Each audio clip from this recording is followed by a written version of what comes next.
Oke, kita memasuki topik pertama, modul 1 ya terkait dioda, karakteristik dan juga aplikasi. Perlu diingat bahwa playlist ini itu bukan untuk menggantikan sumber pembelajaran di kelas. Teman-teman tetap harus mengikuti kuliah yang dilakukan oleh dosen dan juga tutorial oleh asisten dosen di kelas gitu. Karena pembahasan di sini tidak akan lengkap, tetapi paling tidak adalah yang bisa kita bahas gitu kan. Jadi di playlist ini mungkin saya akan banyak ngoceh, paling tidak supaya teman-teman sebelum memasuki lab nanti pikiran tuh nggak kosong. Jadi teman-teman otaknya tuh ada isinya lah gitu, nggak ngeblank lah gitu istilahnya. Oke. Jadi video di playlist ini adalah suplemen hanya untuk insightful aja, kita ngobrol-ngobrol ya supaya materi untuk praktikumnya lebih menarik dan juga teman-teman punya background sedikit untuk landasan teoritisnya. Sedangkan untuk kuliah, untuk latihan soal dan sebagainya, itu teman-teman akan dapatkan secara lebih lengkap di kelas maupun tutorial oleh asisten dosen. Oke, kita masuk ke modul 1 ya terkait dioda. Dioda itu apa? Dioda adalah sebuah komponen elektronik yang tugasnya satu. Jadi tugasnya itu adalah mengalirkan arus pada satu arah. Oke, jadi dari kutub anoda ke kutub katoda. Jadi arusnya itu hanya satu arah. Jadi kalau misalkan ada dioda seperti ini, nggak mungkin tuh arusnya ke sini. Ini nggak mungkin terjadi. Jadi dioda itu komponen elektronik yang berfungsi untuk mengalirkan arus pada satu arah. Ya, untuk detail strukturnya sendiri itu mungkin dibahas di mata kuliah matel ya. Tapi intinya sebuah dioda itu terdiri dari sebuah semikonduktor, misalkan silikon, yang terdiri dari dua buah bagian. Bagian pertama ini dia didoping dengan tipe P dan bagian kedua itu didoping dengan tipe N. Nah, doping itu apa? Intinya bagian sini itu memiliki majority carrier. Kalau nggak salah bagian P ini dia majority carrier-nya adalah Hall ya. Jadi dia itu lebih positif dibandingkan dengan bagian yang N ini. Ini majority carrier-nya adalah elektron. Nah, ketika kita kasih sebuah tegangan positif di sini, maka nanti Hall-nya itu akan berpindah ke sini, atau elektron itu akan berpindah ke sini. Jadi seolah-olah arus tuh mengalir gitu. Jadi kurang lebih in a nutshell seperti itu ya prinsip kerja dari dioda. Kita kasih tegangan positif. Ini misalkan apa istilahnya? V. Ya, V gitu ya. Kita kasih tegangan positif, maka nanti arus akan mengalir. Seperti itu. Nah, sebenarnya sih nggak lebih besar dari 0 ya. Dia itu sebenarnya dioda itu dapat mengalirkan arus, istilahnya konduksi. Dioda itu konduksi kalau kita kasih tegangan melebihi suatu nilai tertentu. Oke, jadi kalau digambarkan grafik ini ya, grafik tegangan terhadap arusnya, kan kita ngebayanginnya idealnya seperti ini. Ini dioda ideal. Ketika tegangan ini dioda seperti ini.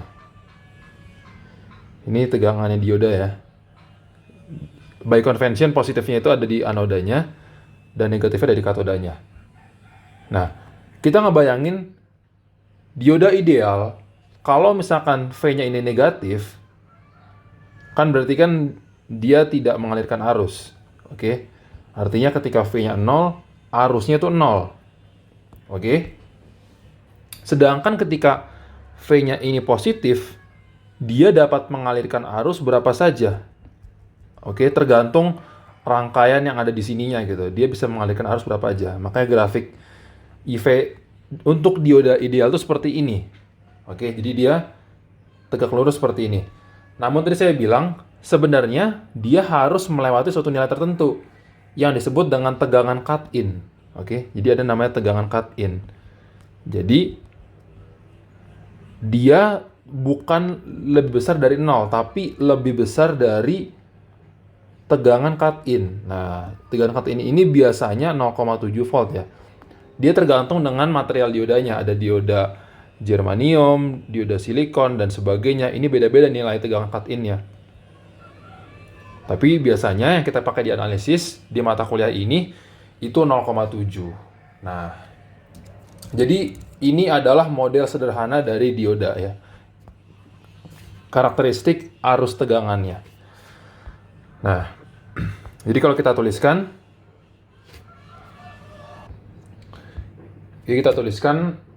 kita bisa modelkan dioda itu seperti ini. Ini ada namanya ya, ini namanya tuh constant voltage drop model. Ini model yang cukup sering dipakai untuk analisis secara cepat. Oke. Meskipun nanti kita akan bahas juga ada model lain yang lebih akurat, tapi ini cukup sering dipakai. Jadi intinya grafiknya seperti ini. Oke. Gimana cara bacanya? Kalau misalkan arusnya itu lebih besar dari 0, maka tegangan dioda, tegangan dioda itu sama dengan 0,7 volt. Oke, ini kita sebut dengan keadaan konduksi. Oke, jadi dalam kondisi ini, dioda itu dapat kita gantikan, bayangin aja sebagai sebuah sumber tegangan lah gitu. Bayangin aja dia sebagai sebuah sumber tegangan. Ini, dia menjelma, dari sini dia menjelma menjadi seperti ini. Yang nilainya adalah 0,7. Gitu. Sedangkan kalau misalkan dia tegangannya itu kurang dari 0,7, maka nanti arusnya sama dengan 0. Nah, ini kita sebut dengan keadaan cut off. Ya, kita bisa bayangkan dia open seperti ini gitu, terbuka ya. Jadi ada konduksi, ada cut off. Seperti itu. Nah, kita akan bahas model yang lebih akurat dari dioda. Dan model itu maksudnya kita ingin lihat ya, karakteristik IV-nya seperti apa untuk dioda yang lebih mendetail. Dan ini juga nanti yang akan teman-teman amati ketika melaksanakan praktikum ya. Teman-teman dengan menggunakan osiloskop akan melihat bagaimana karakteristik IV dari dioda. Gitu. Nah, jadi kan tadi kan modelnya itu seperti ini kan. Dia garis lurus seperti ini, siku-siku. Tapi dia sesungguhnya tidak securam itu. Oke. Sorry. Dia yang lebih akurat itu, IV. Ya, ini tegangan, ini arus ya. Dia sesungguhnya tidak tegak lurus seperti ini, tetapi eksponensial. Nah, seperti ini, eksponensial. Ya kan? Dan ketika tadi ya, V-nya kurang dari tegangan cut-in, dia memang arusnya adalah 0. Tapi untuk suatu nilai tertentu, sebenarnya nggak pas 0 sih, dia itu ada nilai kecil banget. Kalau di buku tuh istilahnya IS ya, minus IS. Tapi dia ordernya order kecil banget. Ya, sering kita anggap dia 0 lah. Dan ketika dia melewati suatu nilai yang disebut dengan nilai breakdown, dia tegangannya tuh arusnya tuh meledak gitu. Ini arusnya udah meledak. Dia bukan eksponensial lagi. Dia udah naik dengan cepat, dan bahkan ketika dioda itu mencapai atau melewati batas breakdown ini, dioda biasa akan rusak. Gitu.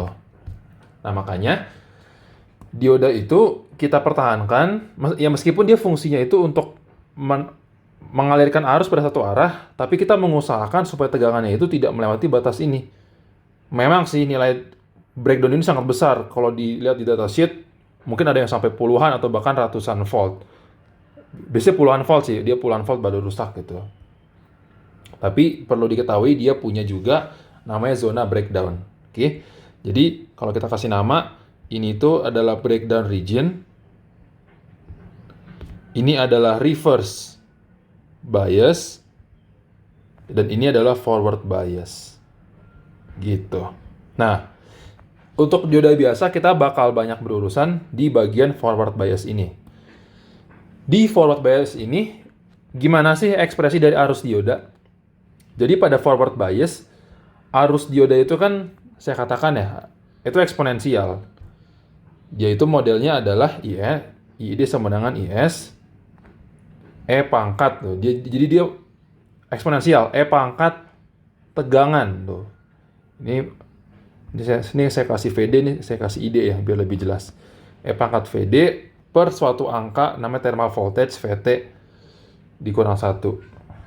Ya, atau karena ini biasanya besar, ini satunya dapat diabaikan. Tapi ekspresi utuhnya seperti ini. Ekspresi arus dioda pada forward bias. Nah, mungkin biar lebih kebayang ya, contoh paling gampang dari penggunaan dioda itu seperti apa. Misalkan kita punya sebuah sumber tegangan ya. Sumber tegangannya ya let's say ini sinusoid gitu. Sinusoid. Kita punya beban. Oke. Ini ada sebuah beban R.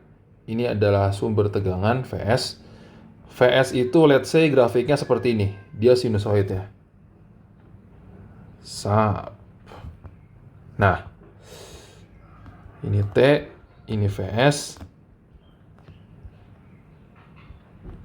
Kalau misalkan sesimpel ini rangkaiannya, berarti kan VO atau tegangan di bebannya, ya sesimpel sama dengan Vs kan. Ya, dia gini juga gitu. Jadi sama persis dengan Vs. Nah, tetapi kalau kita kasih dioda di sini, ya kan? Maka VO yang dilewatkan ini atau VO ini akan mengikuti Vs. Jadi VO itu akan mengikuti Vs apabila Vs-nya ini melebihi tegangan cut-in dioda tadi. Sorry, ini kan berarti kan ada VD kan? Bukan VD, tapi 0,7 gitu. Sedangkan VO dia akan bernilai 0 kalau misalkan Vs-nya kurang dari 0,7. Nah, seperti ini. Kenapa? Karena tadi ketika Vs-nya ini kurang dari 0,7, maka diodanya itu dia terputus ya. Dia reverse bias gitu. Dia cut off. Tapi kalau misalkan diodanya ini tegangannya lebih dari 0,7, maka dia jadi short seolah-olah. Bukan short sih, tapi tegangannya ngedrop sebesar 0,7 gini. Ini V kurang dari 0,7. Makanya setelah dikasih dioda, grafik dari VO itu jadi seperti ini. Jadi di bagian ini dia nggak ada nih 0. Kemudian ya let's say ini 0,7 ya. 0,7. Set. Nah, seperti itu. Dari ini 0. Nah, seperti itu.